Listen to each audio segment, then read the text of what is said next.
Om Namo Bhagavate Vasudevaya. Om Namo Bhagavate Vasudevaya. Om Namo Bhagavate Vasudevaya.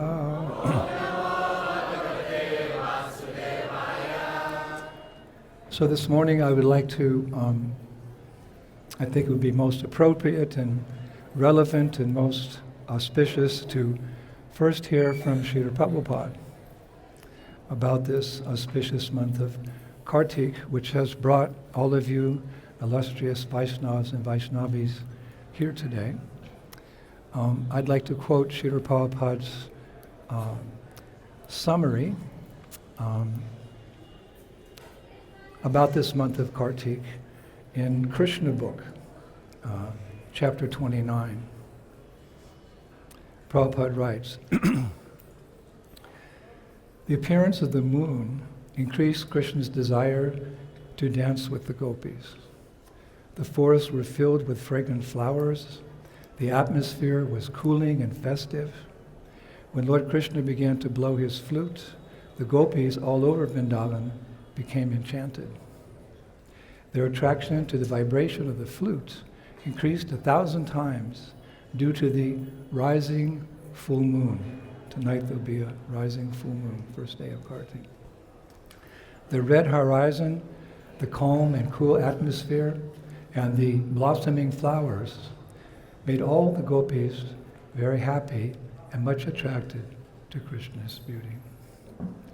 Om Agyan Timadandasya Gyanangana Shalakaya Chaksur Militam Jena Tasmai Sri Gurave Namaha Sri Chaitanya Maro Bhishtam Shtapitam Jena Bhutale Shwayam Rupa Kadamayam Didanti Svapadanti Jai Shri Krishna Chaitanya Prabhu Nityananda Shri Advaita Gadadhar Shri Vasari Gaur Bhakti Vrindam Hare Krishna, Krishna Krishna, Hare Hare, Hare Rama, Hare Rama. So again, today is the first day of the all-auspicious month of Kartik. Of course, there's a benefit to observing Kartik anywhere in the world. But of course, you could say there's a special benefit which you are all taking advantage of coming to Vrindavan, particularly to our Krishna Balaram Mandir, on the invitation of Srila Prabhupada, to be here during this auspicious month, where the eternal pastimes of Radha and Krishna take place. The Adi Varaha Purana says very clearly how auspicious it is to be here in the land of Krishna. Beautiful verse. As sunrise destroys the dark of night, as transcendental knowledge vanquishes misery, as the sight of Garuda frightens snakes, as the force of the wind disperses clouds, as the arrival of a lion causes deer to flee, and the force of lightning, a lightning bolt, levels mountains. So, the very sight of Radha and Krishna's transcendental abode, Sri Vrindavan, destroys all sins lodged within one's heart. Isn't that beautiful? That's from the Adi Varaha Purana. One might find it curious that such a verse glorifying Vrindavan is found in the Varaha Purana. But actually, after Lord Varaha killed the first Asura in time, Hiranyaksha, he came to Vrindavan, actually. He came to Vishramghat. And at Vishramghat, he sat with Bhumi, the earth, who's his consort, and for a very long time, he spoke the glories of Sri Vrindavan Dham. Sri Varaha Dev Ki. And that's why traditionally, different parikramas, there'll be different parikrama groups, traditionally they start at Vishramghat, and there they begin to discuss the glories of Vrindavan, Lord Varaha. So the month of Kartik is especially favorable, it's a little too loud, especially favorable for spiritual practices. I was thinking the other day that just as the hour before sunrise, Brahma Muhurta, is the most auspicious time of the day for spiritual practices, isn't it? It's quiet. Most materialistic people are slumbering, deep sleep. Even the birds are still asleep. So it's a good time to get up and focus on chanting Hare Krishna, Krishna Krishna, Hare Hare, Hare. So just as the hour before sunrise is the most auspicious time of the day for spiritual practices, so in the, you could say, the yearly cycle of 12 months, the month of Kartik is the most favorable for spiritual practices. I was reading the Shastras say that just as a result of giving 10,000 cows in charity can be obtained simply by offering one tulsi leaf to the lotus feet of Krishna. So the result of taking bath in all the holy places in creation can be achieved simply by taking one morning bath in the month of Kartik. So did you take your morning bath? Yes, of course. So you get the result of giving 10,000 cows in charity. Hare Krishna. The Padma Purana also has something to say about this auspicious month of Kartik.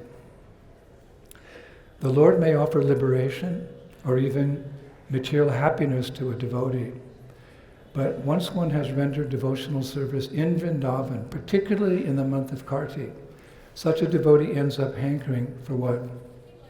Only pure devotional service. And there's a very sweet verse that I found in Hari Bhakti Vilas. It's chapter 16, verse 166. I really like this one. It's kind of a joking way. A person who, as a joke, worships Krishna in Mathura during Kartik attains the Lord's supreme abode. What then can be said of those who worship the Lord with faith and devotion? You know, sometimes devotees joke. So, one who, as a joke, worships Krishna in Mathura during Kartik attains the Lord's supreme abode. What then can be said of those who worship the Lord with faith and devotion? Kartik Mas Ki. And now, as we all know, there's another name for the month of Kartik.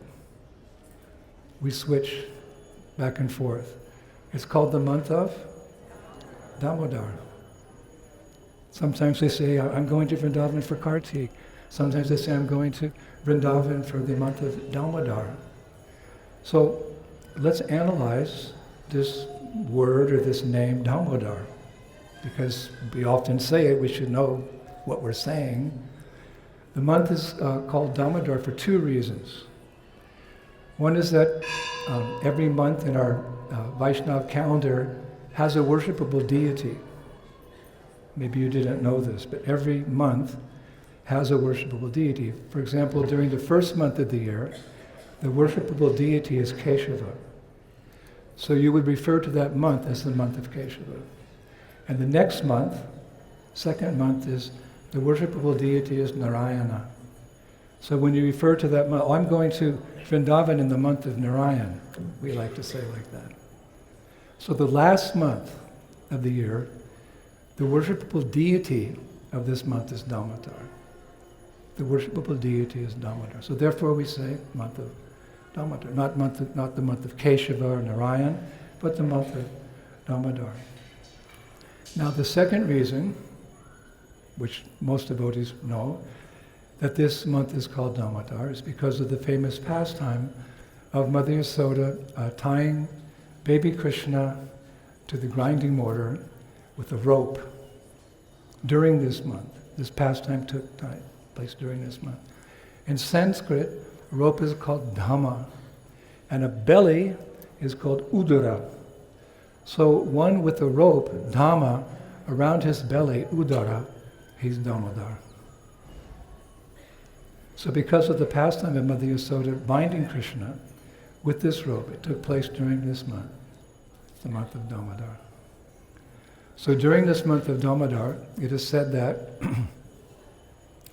If one manages to capture Krishna with the ropes of pure devotion in this month, he will be released from the bondage of repeated birth and death and go back home to the spiritual sky, to Goloka Vrindavan.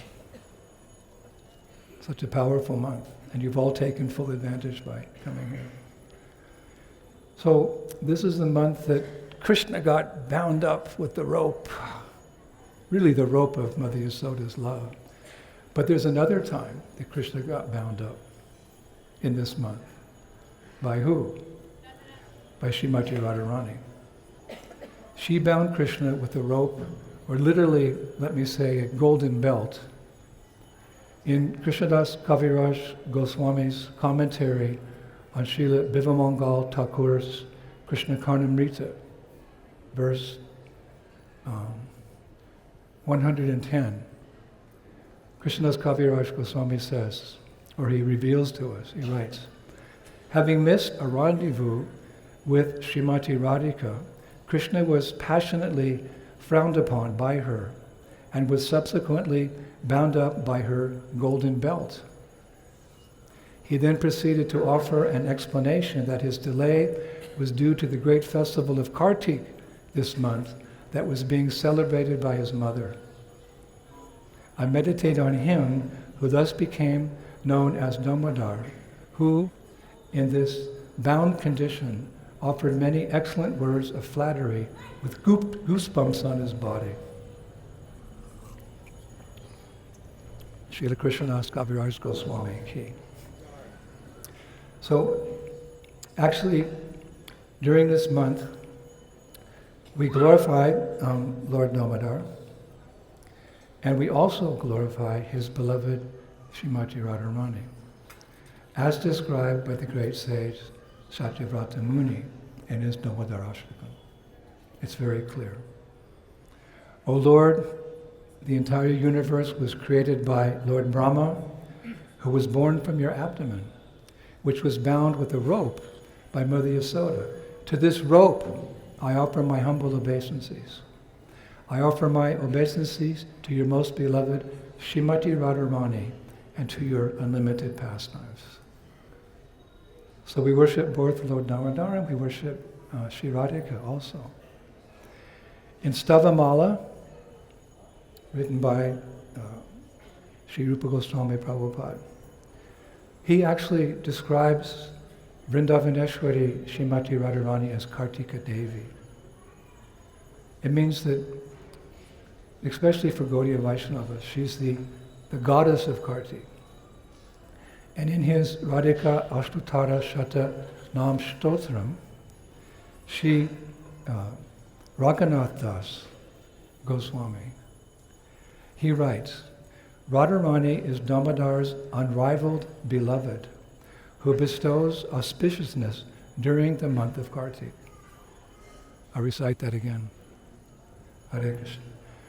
Radharani is Damodar's unrivaled beloved, who bestows auspiciousness during the Kartik month. And Srila Sanatana Goswami, he writes in Hari Bhakti Vilas, chapter 16, verse 197, Lord Damodar becomes very pleased if during the month of Kartik one worships Radharani's deity solely for her presence. Sanatana Goswami. They're all contributing to our understanding of this auspicious month. Hari Bhakti Vilas. Lord Damodar becomes very pleased if during the month of Kartik one worships Radharani's deity. You can see she's giving us her blessings here. We're worshiping solely for her pleasure. It's all about you, it's not about me.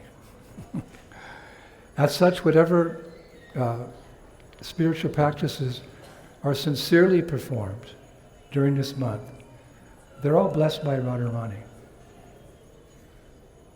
So therefore, devotees take advantage of this month to take special vows. It's traditional. And Prabhupada encourages us in his Nectar of Devotion, his summary study of Bhakti Rasamrita Sindhu by Rupa Goswami, that we should take some vratas. Prabhupada writes in Nectar of Devotion specifically One should surrender to Krishna in all respects.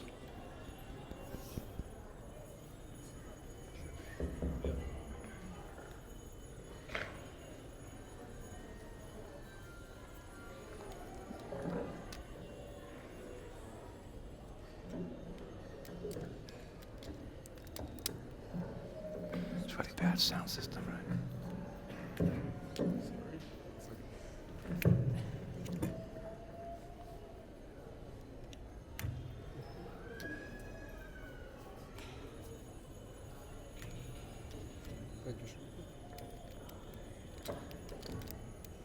I won't do it again.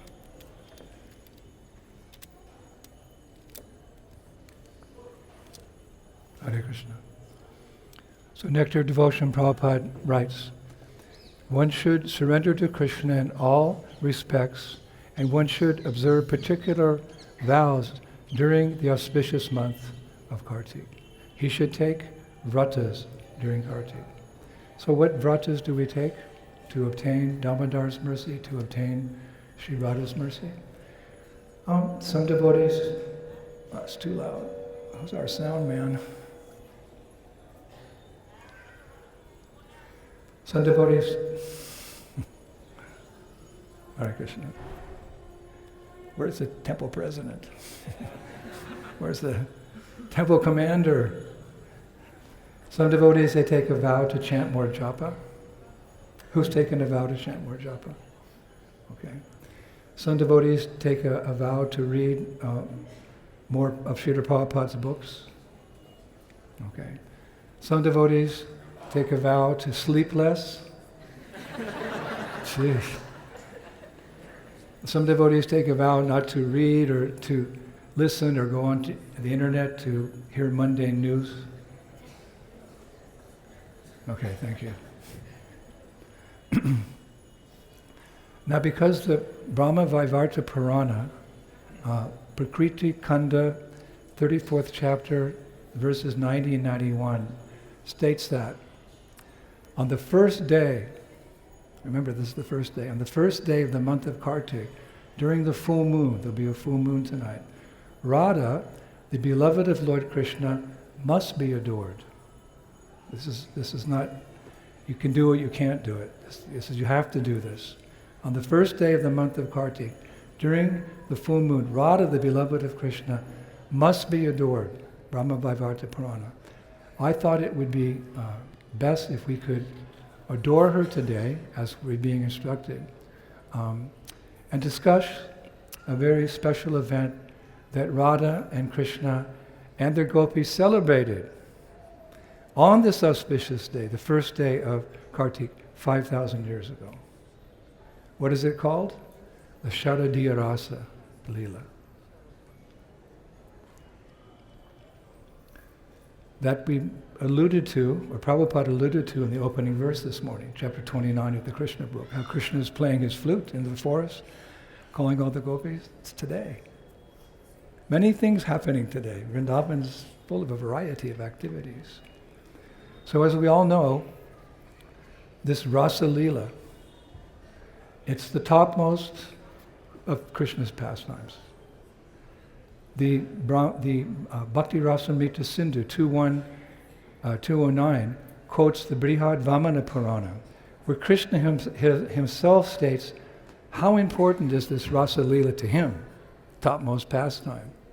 Shanti yad yapi me praja, lilas taste mano hara, nahi jana shmite rase, mano me krichayam bhavet. Krishna is speaking. We should be all ears.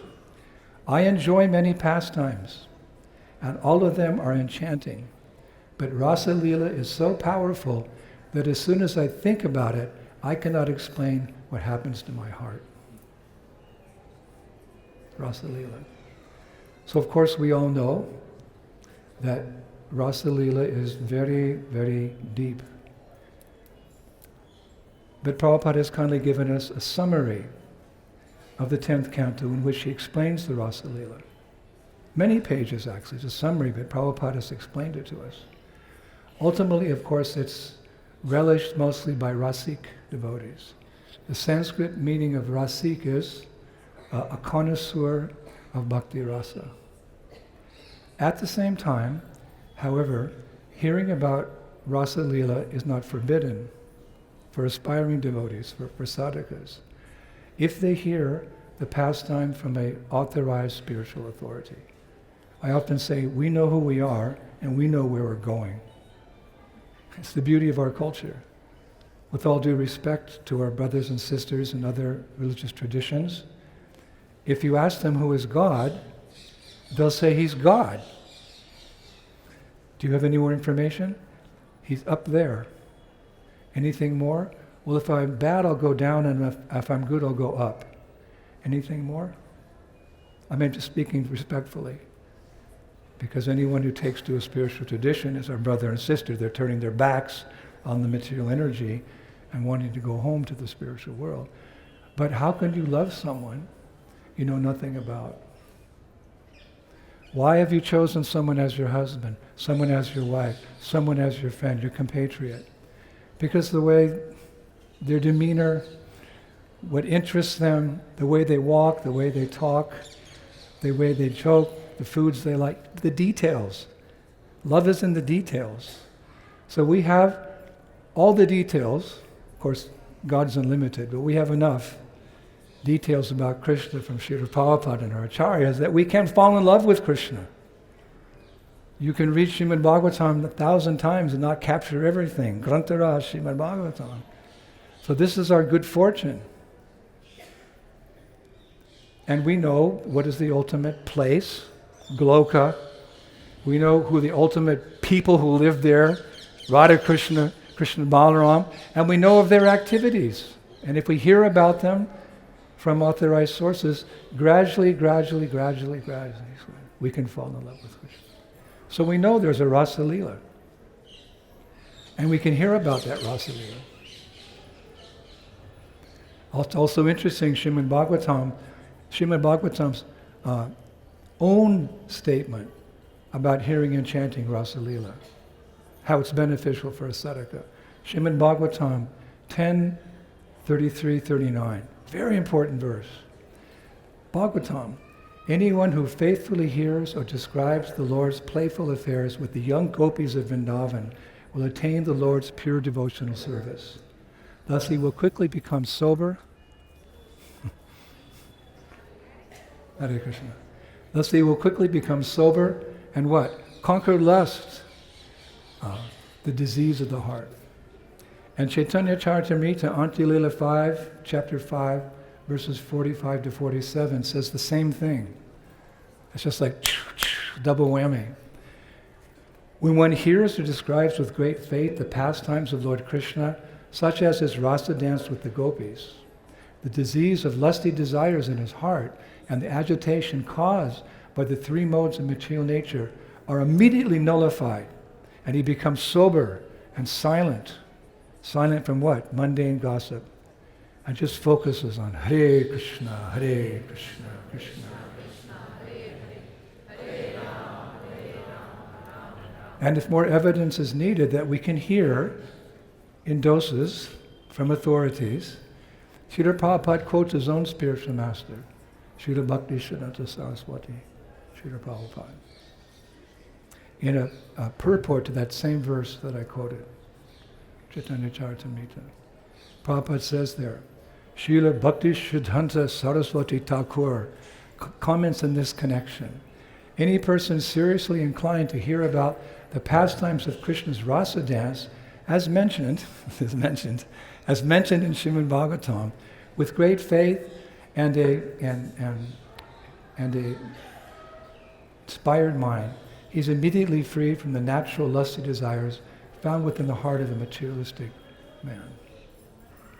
So we can discuss. We're discussing because today's the Saradiya Rasa. It takes place at midnight today. It's a tradition.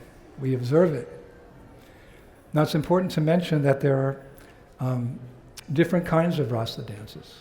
For example, there's the Saradiya Rasa Leela, that's the autumn Rasa Leela, and there's the Vashanta Rasa Leela. It's in the springtime.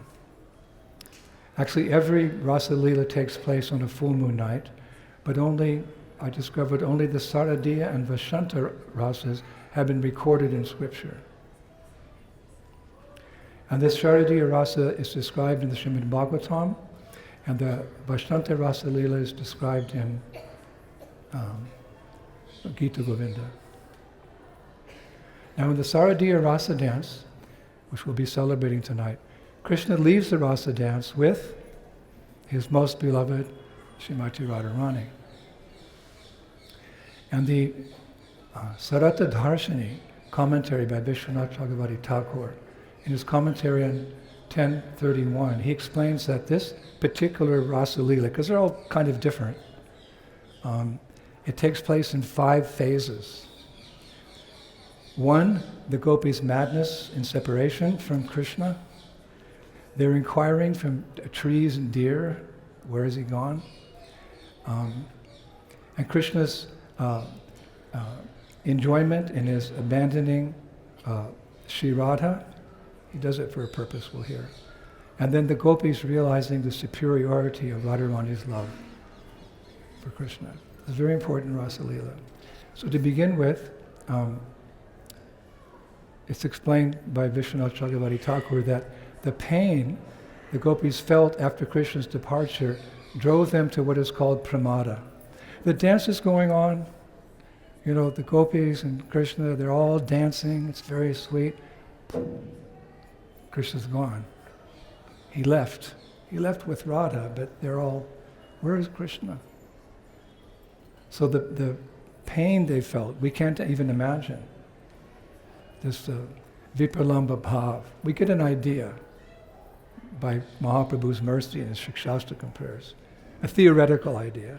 Oh Govinda, feeling your separation, I'm considering a moment to be like 12 years or more. Tears are flowing from my eyes like torrents of rain. I'm feeling all vacant in the world in your absence. It means that as much as you love someone, when you're separated from them, you experience that separation, intensity of separation. So the gopis love Krishna more than anyone's ever been loved before. And Krishna loves the gopis more than anyone's ever been loved before. Ad infinitum, it's always increasing that love, increasing. So when Krishna left, they were heartbroken in the real sense. And they became pramada. They became mad. Like we sit here sometimes, we want to become mad for Krishna. We're mad for sense gratification. And we lose something. We lose our watch, we lose our house. Nothing compared to the intensity of love that the Brajabasis have for Krishna. So when Krishna left the rasa dance, it was divine madness. And the Sarata Darshini says they became so absorbed in remembering in order to console themselves. Krishna's gone. So the only solace was remembering him. His movements, his words, his deeds. And what they started doing, I remember when I first read this in the Krishna book, they started imitating him. So absorbed in him, they began imitating, eventually losing all distinctions between themselves and the object of their love, Krishna. In that state of consciousness, we're discussing something quite deep here, because this is the day. In that state of consciousness, the gopis, they declared, I am Krishna. That's their madness, transcendental madness. And in time, it's described their madness subsided somewhat. And what did they do? They just wandered around Vrindavan looking for Krishna. This is what devotees do. One time, in the early days, devotee came from the West. And he asked, here in Vrindavan, he asked Prabhupada, like, what should I do here in Vrindavan? And Prabhupada famously said, just wander. Just wander. There's so many Leela stans with different moves, different bhavs, and by going there you imbibe this variety of loving sentiments. Bhaktivinoda Thakur said Krishna consciousness is something you imbibe, not something you buy or purchase. You imbibe it, like you get a disease by associating with someone. COVID. So you can get the transcendental good disease of Krishna consciousness by sangha, by association. So many Leela stans. And why did the Goswamis go out and find them? So we could go and visit them. And that's what Parikrama. Hare Krishna. That's what parikrama means. We go to these holy places. We wander in search of Krishna. This is the Gaudiya Vaishnava mood. Never, I've seen Krishna. I'm in the mood of the gopis. I'm hankering for Krishna. Someday that real hankering will come. So that's what they did. They set the example. We're following in the footsteps of the Brajavasis. And they wandered around. So first they inquired from the banya tree at Vamsivat. Did Krishna pass by here? No reply. They questioned different trees. They questioned the tulsi plant. They questioned different vines and creepers. They asked the earth, let's say Bajrendra, the dust. No answer. Finally some deer. And having inquired from every possible creature in the forest for a hint, just a hint, is he maybe there? They again became despondent and fell into the ecstasy again of complete madness. When we hear in the material world you become mad, we don't want to become mad, but we want to become mad for Krishna. And in that state, they famously, as we read in Krishna book, they began acting out Krishna's pastimes, which the acharyas say allowed them to taste some fleeting pleasure. If they couldn't see Krishna, they'll just do some dramas, like we do, isn't it? We do dramas, the Sunday feast, or we have a festival program, we'll put on dramas, because the dramas, they help us remember Krishna. There's somebody playing Krishna, someone Balaram, Lalita, Vishaka, Madhu Mangal. We do Chaitanya Leela, Gaur Nitai, Kirtan. So they started enacting leelas. And in those leelas, some even played the parts of Krishna's demons. Some gopis, it said in the Bhagavatam, one gopi pretended to be Putana. One gopi pretended to be Trinivarta, so another gopi could come and kill Trinivarta. Somebody had to play the role, right? Like somebody's got to play Jaghai and Madhai at the Sunday feast when, on Gaur Purnima, let's say, when we have that pastime, So somebody had to play, so one gopi became Trinivarta, one gopi played Kaliya and Vatsasura. So one may wonder, how could the gopis assume the roles of demons? It's like, whoa. And become antagonistic to Krishna, even in play, Bhagavatam says. How could they become antagonistic to Krishna, even in a playful way? How do we answer that question? All questions are answered in Krishna consciousness. Perfect questions, perfect answers. In Ananda Vrindavan Champu, Kavi Karnapura, we're getting the blessings today to say the names of so many great acharyas who are life and soul. Kavi Karnapura, he's more specific. Therein he writes, I found this so interesting, that Yogamaya, not the gopis, Purnamasi, Yogamaya, she actually assumed those forms out of her causeless mercy so the gopis didn't have to play some inappropriate role. Just see the mellows, just see the drama, how it unfolds here in Vrindavan. Everything's to increase bhav, everything's to increase love. So it's not to discourage those gopis, they had to identify with Putana, Trinivarta, Purnamasi.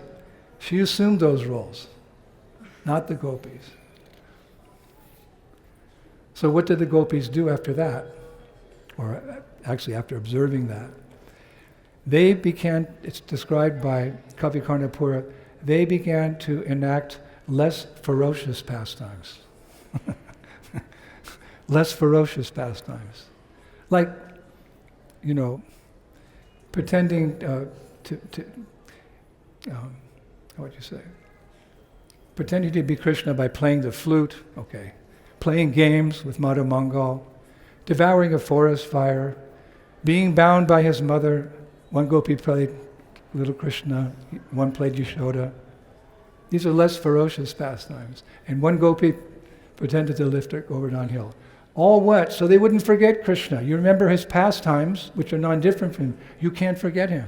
Shravanam Kirtanam brings Krishna Smaranam. It's all to remember Krishna. Always remember Krishna, never forget him. How do you do it? A variety of ways. There's 9 processes.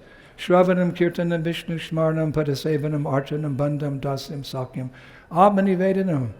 So many ways. You have to be really in Maya to forget Krishna, if you're a devotee. Prabhupada has given us the perfect life from the moment we wake up in the morning till we take rest at night. It's all Krishna, Krishna, Krishna, Krishna, as long as you don't get distracted by Maya, Maya, Maya, and she's very powerful. I was in the room one time, Prabhupada said to one of my godbrothers, the problem with you is you're not afraid of Maya. We all shook. So how not to become afraid of Maya? To feel the shelter of Krishna. And how do you feel Krishna's shelter? Where is he? He's far away in Goloka. Golok Prem Harinam Shankirtan. He's come in the form of his holy Kali Kali Nam Rup Krishna Avatar. He's present in the sound. Hare Krishna, Hare Krishna, Krishna Krishna, Hare Hare, Hare Rama. So they were kind of consoled.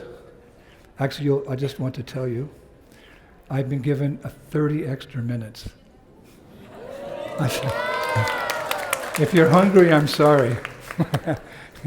But they said I could have to 9:30. But if you have to leave for any other services, you're going on parikrama, or you're hungry, please, you can go when necessary. So because of this, enacting Krishna's pastimes, the dramas, the leelas like we do, we even do them for the public. On our Polish festival tour, all our plays are about Krishna, Krishna leelas. And it inspires the people. We have Krishna in Vrindavan. We have 10 dramas about Krishna in Vrindavan. And it touches the hearts of the people, even though they don't know very much about Krishna, because what they're seeing is transcendental. It's from the Bhagavatam. I remember one of my favorite moments in the last 35 years of doing our festival tour in Poland, every night along the beaches of the Baltic Sea for, 60 days. One time we did Krishna in Vrindavan, where Krishna gets tied up by Mother Yasoda with the rope. And afterwards, it was a standing applause. For what? They don't really know Krishna, but something touched their heart. People sat down, everything was silent before the next act, which I think was a lecture or something. One little 6-year-old girl, she stood up on her mommy's lap, and she said at the top of her voice so everyone could hear, "Mommy, I want Krishna!" And I thought 35 years of struggle and austerity and collecting and pushing forward that festival tour, it was all worth it. Just in that one little girl's statement, "Mommy, I want Krishna." So after the dramas they had enacted, their divine madness subsided. And what did they do? They wandered, searching for Krishna, like we're going to do this month, isn't it? This is our mood. We're going on parikrama, what? To have a good time? To see some far out stuff? No, we have to think. Life is short and then you die. We want to also find Krishna, and by going on parikrama, as demonstrated by our previous acharyas. Sanatana Goswami, he did parikrama every day around Govardhan Hill, and the outer route, and I was reading he did 1,000 obeisances, 1,008 obeisances every day around Govardhan Hill. We're going out so we can increase our lolium, our greed for Krishna. Now, according to Srimad Bhagavatam 10:30-25, at one point, it gets really exciting now, the plot thickens, the gopis, they came across Krishna's footprints. And how did they know? Well, they know. Because they love Krishna, they know everything about Krishna. Everything. And they want to know more. They're mad for Krishna. So what did they notice? They noticed on the footprints in the dust, they noticed a flag, a lotus, a thunderbolt, an elephant goad, and a barley corn. We're just mentioning one foot. There's other distinctions, but I think that's enough. You see footprints, right? But if you saw a footprint with a flag, If you're going on Parikrama, okay, and you see a footprint, sometimes they're in the stone, right? Immortalized by Krishna. The stone melts in ecstasy, because everything's personal in Vrindavan. So the ground melted in ecstasy. And there you see a flag, a lotus, thunderbolt, elephant, goat, and a barley. Krishna! So that was their ecstasy. It's called Tadiya. Tadiya means what is connected to the Lord, what is connected to the pastime, a particular item, like we've been giving lectures on stimulation for ecstatic love. We're up to number 50 next Friday. Those things that cause one to remember Krishna. A nice example is when Radharani sees a tamal tree, which is black, as she thinks of Krishna. When Krishna sees a tamal tree, which is golden, he thinks of Radha. So there's so many things which are stimulation. That's why it's nice to be in Vrindavan. So many ways to remember in the material world, so many ways to forget Krishna. But you come here, so many ways to remember Krishna. They saw the footprints. And based on the position, most important, they noticed that to the left there was a set of smaller footprints with similar distinctions, but arranged in a different way. And because they're great devotees of Krishna, and some of them are very attached to Radharani, they noticed that the gopis, that Krishna had taken Sri Radha with him. And they were thinking, whoa, he took her, not me. Not in a jealous way. There's no envy or jealousy in the spirit. Well, there's jealousy, but it's transcendental. But there's no envy. So they noticed that Krishna had taken Radha. So Vishwanath, our savior, our hero, Vishwanath Chakravarti Thakur, he comments on how the different groups of gopis saw these footprints of Radharani. It's called Gopi Gana. There's many gopis, but they're in different groups. They have different moods, different types of love. They say variety is the spice of life. So there's different ways you can love Krishna, different ways you can serve Krishna. So those gopis who have a certain characteristics, certain attractions to Krishna or Radharani, they group together. They have their groups, Gopigan. So there's Vipaksha gopis. Chandravali is part of the Vipaksha gopis, who are Sri Radha's competitors. When they saw these footprints of Radharani, they became disturbed.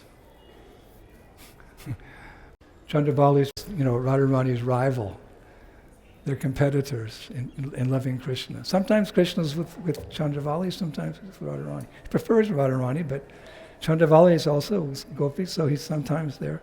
So her gopis, they're called Vipaksha gopis. We're not very happy with this, that this Radha, she's with Krishna. Why not our Chandravali, they were thinking. It's all transcendental. And the gopis neutral to Radha, they're called Tatashta gopis.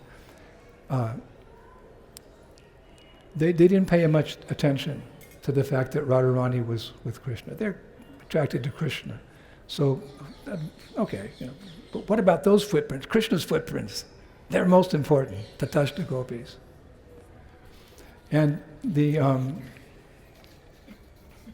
Surit Paksha gopis, which include Lalita Saki, they immediately recognized the footprints of Sri Radha, and they were enlivened. They just wanted to glorify those footprints. Some gopis, neutral, some were a little bit upset. But these gopis, Surit Paksha gopis, Lalita, who are very attached to Radharani, Lalita's, the main gopi who takes care of Radharani, and immediately under her is our beloved Rupa Goswami, Rupa Manjari. They were all very enlivened. But since they were amongst many different kinds of gopis, they pretended not to recognize the footprints. They were just inspired in their hearts. They didn't want any controversy. They think, wow, but they didn't say anything. Isn't that nice? This is really going deep into our and this is what we should hear. We should hear these things because it's so attractive, so satisfying to the heart, much more than hearing all the conflicts in the world right now. But all these gopis together, all of them, because it was now an established fact, they joyfully declared Radharani's good fortune. No one could deny it. Krishna took her. So they joyfully, it's described, they joyfully celebrated by declaring Radharani's good fortune in one of the most famous verses in all of Gaudiya literature. We have special verses that we really cherish, like Padyavali, that's the verse book of Rupa Goswami. That's his favorite verses. And Vaisheshika Prabhu, how many favorite verses does he have? He's a Shloka Wala, number 1 in ISKCON. But for the gopis, this is one of their most famous statements. Anaya radito nunam, Bhagavan hira ishvara, yanno vihaya govinda, pitoyam anayadraha. Certainly this particular gopi has perfectly worshipped the all-powerful personality of Godhead Govinda, since he was so pleased with her that he abandoned the rest of us and brought her to this secluded places. So why is this so important? Because the word aradita is there. It means she who worships the best, worships Krishna the best. They were glorifying Radharani. Krishnadas Kaviraj Goswami in Chaitanya Charitamrita Adi Lila 4:87, he writes, her worship, Aradhana, consists of fulfilling the desires of Lord Krishna. Therefore the Puranas call her Radhika. The word is there, referring to her, Srimati Radharani. It's very important, because some people say, where's Radharani mentioned in the Bhagavatam? She's mentioned sort of indirectly, but her name Radha comes from that word Aradita, which means that she's the best gopi. She offers, what does the best worship mean? You can offer so many things, thousands and millions of things, but if you offer one thing with devotion, that's most valuable. So she's bhakti, she has that pure love, the purest love for Krishna. So she stands out amongst all the others. But they're not jealous, they like to serve her, and so because servant of the servant of the servant, it's also the mood in the spiritual world. So the Bhagavatam goes on to describe, Bhagavatam 10:37. As Radha and Krishna passed through one part of the Vrindavan forest, the special gopi, the Bhagavatam, began feeling proud of herself. What? She told Lord Keshava, I cannot walk any further. Please carry me wherever you want to go. They're walking. I'm tired. Put me on your shoulders. And Bhagavatam says the word pride. She became a little proud. What? But it's interesting that in Ananda Vrindavan Champu, by Kavi Karnapura, another explanation is given to as to why Radharani asked Krishna to carry her, addressing this so-called pride. And his reasoning is not because of pride, but rather she asked him to carry her, ultimately out of compassion for her friends. How does that play out? Well, he writes, the generous, maybe they want me to finish. The generous and soft-hearted Radha thought, my friends have been deprived of Krishna's association. During my private time with him, the Lord of my life has shown attraction only for me. How can my friends such as Lalita and Vishaka maintain their lives in separation from Krishna? Therefore I shall play some tricks, pretending to be proud. So he will move slightly away from me, and then my companions will be able to come and meet me. So with this in mind, good-natured Radha spoke to Krishna, O unlimited enjoyment and love, O ocean of unlimited enjoyment and love, I am completely fatigued and cannot go any further. I cannot walk anymore, and I have no means to move forward. Please carry me wherever you will go. There's no pride there. She's thinking about her friends. So at this point, Krishna said to Radharani, all right, climb on my shoulder. Then, she's on the shoulders, he disappears again. Vishwanath says, as unexpectedly as if Rahu had devoured the full moon. It's tonight. As unexpectedly as Rahu had devoured the full moon. So, Kavi Karnapura goes on to explain, Why did Krishna disappear and leave her alone? Because he wanted her gopi friends and ultimately the whole world to realize even more that by the intense feelings of her separation from him, she demonstrated herself as the topmost lover. And the gopis were going to see that again. They already realized it because they saw her footprints there. But very soon they're going to see she's been abandoned by Krishna, and the intensity of her Vipralambha bhav is greater than theirs. Because pretty soon, after Krishna left, the gopis found her. How did they find her? It's stated by Vishwanath Chakravarti Thakur that she was so effulgent, lying on the ground, Shrimati Radharani. They saw her in the darkness of the night. There she is.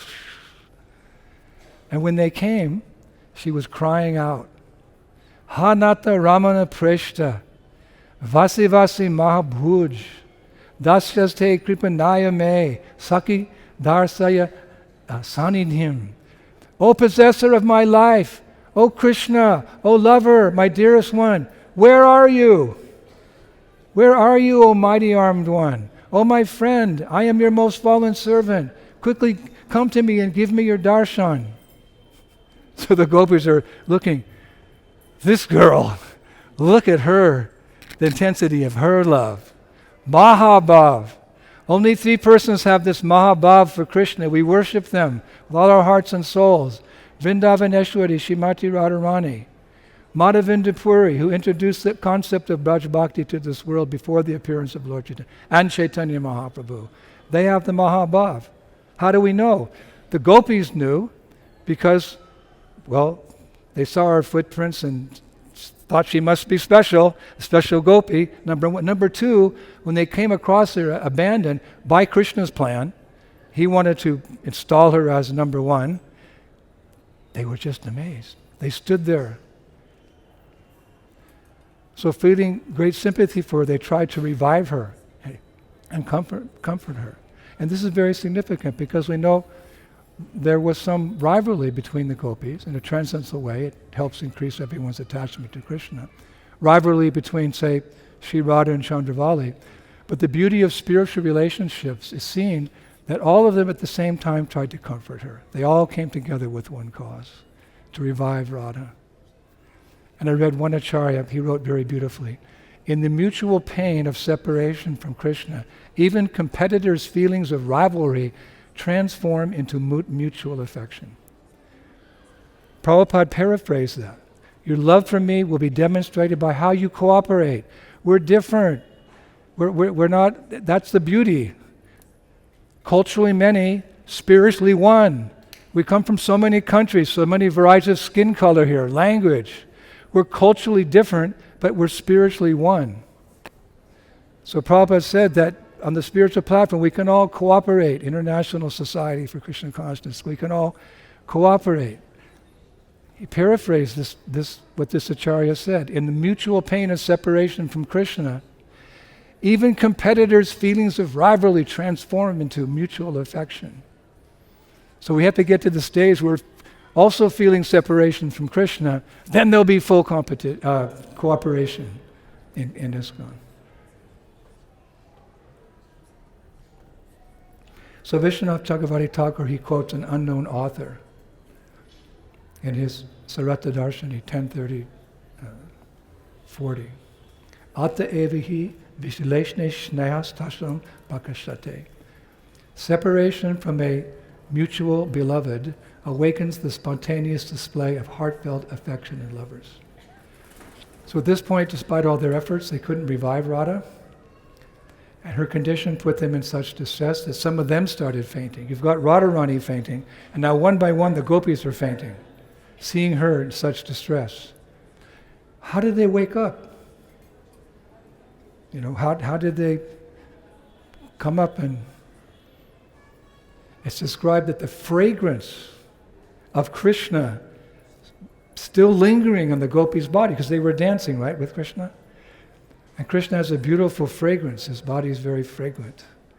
The fragrance of Krishna still lingering on the gopis' bodies reached Radharani's nose and caused her to awaken and immediately sit up.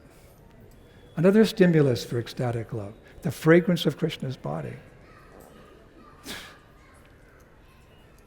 So at that point, Radharani and the gopis, they all just sat in deep separation. They exhausted all ways they could find Krishna.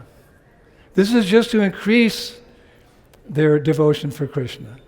Separation makes the heart grow fonder. This is the purpose of this Leela, separation. Why? I don't understand. There's so much separation. I'm trying to become attracted to Krishna. One day I'm going to feel separated from him. The separation makes that. So these gopis had been pushed to the limit. So one gopi kind of said, he might be out of sight, but maybe, just maybe, he's nearby. So taking the hand of a friend, Radharani rose to her feet, and joined by the other gopis, they started following those footprints. She was abandoned there, so they all started walking. And while they were walking along, what were they doing? They were gathering flowers to make a garland for him. Always remember Krishna, never forget him. There's two ways you can always remember someone and never forget them. If you hate them, like Kamsa, he couldn't forget Krishna because the son of Devaki, it was foretold would be his death, and then that was Krishna. So he was always thinking of Krishna day and night, but not favorably according to Rupa Goswami. But the gopis, they thought of Krishna day and night because of their love for him. So they're walking through the forest, following these footprints. It's very dark. Sarata Darshani text 1032 says, one girl suggests, the forest Krishna has retreated into is so dark that even moonlight cannot enter. How can we follow him if we can't even see his footprints? Better we return to the Jamuna and let him come to us. Wow. Love is reciprocal. Never think that because you're practicing devotional service, it's all for naught. All of them, as they surrender unto me, I reward them accordingly. So as you advance, that you'll keep that eternally. It's not lost at death. Whatever spiritual progress you've made, that you keep. Whatever material assets you have, they'll all be lost. But one day, your love will attract Krishna, because love is something reciprocal. As you love Krishna loves you. So here are these poor girls on the bank of the Jamuna River, and what are they doing? What are they doing? Out of love, they're singing it's described, a unified concert of voices. And a unified concert of voices. They're singing their hearts out to Krishna. What's that called? The Gopi Gita. One of the favorite parts of the Bhagavatam, the Gopi Gita. Like we're singing. Why are we singing? What are we singing? Hare Krishna, Krishna Krishna, Hare Hare, Hare Ram, Hare. Why? Oh Krishna, oh Radharani, please pick me up from this world of death and make me a servant of you. Take me back to Godhead. One time a devotee asked Prabhupada, what does it mean, the Hare Krishna mantra? Prabhupada paused for a minute and he said, what does it mean, Hare Krishna mantra? It means, my friend, my friend, my friend. So gopis are the best example of that. Their Gita Govinda, same thing. Ma mantra is more than a mantra, it's a prayer from the heart. Krishna! We don't sing it like that, maybe a little mechanically. Krishna. But keep doing it. Cheto darpana marjanam. All the obstacles to devotion, to love. Well, it's bound to happen. It has to happen. If Jagai and Madhai can become favorites of Chaitanya Mahaprabhu and achieve a very exalted state of pure devotional service, certainly. If the animals in the Jharikanda forest could cry tears of devotion, certainly. Why was that pastime there? It's just like a fairy tale? No, it's a show. Anyone can chant and achieve this state. But we have to try very hard. So that Gopi Gita, it caused Krishna to come. And there's more discussion. It's quite deep. We don't have time now. 6 minutes left there. But that's a whole other class. When Krishna came back, the discussions they had, oh, it's so wonderful. So in short, that's a summary of the Rasa Leela, Shardiya Rasa Leela. That's was performed 5,000 years ago but in Vrindavan, Krishna's pastimes are continuing. Apakat Leela means, although he disappeared from our vision, this is an eternal Dham. There's Golok and there's Gokul. This is an eternal Dham. His pastimes are still taking place. Premanjani Chariti Bhakti Valochanina.